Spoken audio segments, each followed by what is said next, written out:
মার্কিন president Donald Trump দাবি করে যাচ্ছেন যে রুশ প্রেসিডেন্ট ভ্লাদিমির পুতিন ইউক্রেন যুদ্ধে ইতি টানতে চান। যদিও ৩ বছর আগে যে এজেন্ডা নিয়ে ইউক্রেনে অভিযান শুরু করেছিল রাশিয়া তা এখনও অপরিবর্তিত আছে, বরং নিজেদের আদর্শ থেকে সরে এসে রাশিয়ার সঙ্গে বন্ধুত্ব পাতিয়ে ট্রাম্পই যুদ্ধ থামাতে উঠে পড়ে লেগেছেন। যুদ্ধবিরতিতে পুতিনের অবস্থান নিয়ে প্রশ্ন তুলছে ইউক্রেন ও তার ইউরোপীয় মিত্ররাও। এ অবস্থায় পুতিনের কার্যকলাপ ও তার দীর্ঘমেয়াদী পরিকল্পনা নিয়ে সন্দেহ দানা বাঁধতে শুরু করেছে বিভিন্ন মহলে।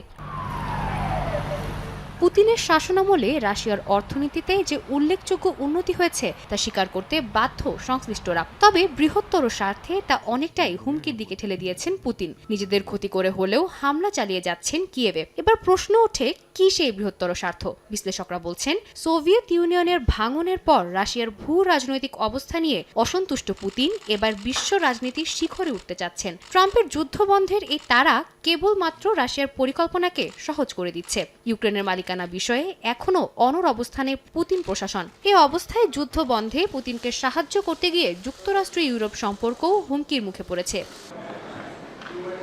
বিশ্লেষকরা বলছেন, পরিস্থিতি বিবেচনায় সব দিকেই রাস্তা খোলা রাখছেন রুশ প্রেসিডেন্ট। সাবেক কেজিবি কর্মকর্তা একদিকে ট্রাম্পের সঙ্গে বৈঠকে যুদ্ধবিরতি নিয়ে আলোচনা চালিয়ে নিজেদের শর্ত মোতাবেক চুক্তি সাজাচ্ছেন, অপরদিকে হামলা অব্যাহত রেখেছেন ইউক্রেনে। যুক্তরাষ্ট্র ইউক্রেনের ন্যাটোতে যোগদানের সম্ভাবনা উড়িয়ে দিয়েছে। এতে যে উদ্দেশ্যে পুতিন এই যুদ্ধ শুরু করেছিলেন তা অনেকটাই সফলতার দিকে এগোচ্ছে বলে মনে করা হচ্ছে।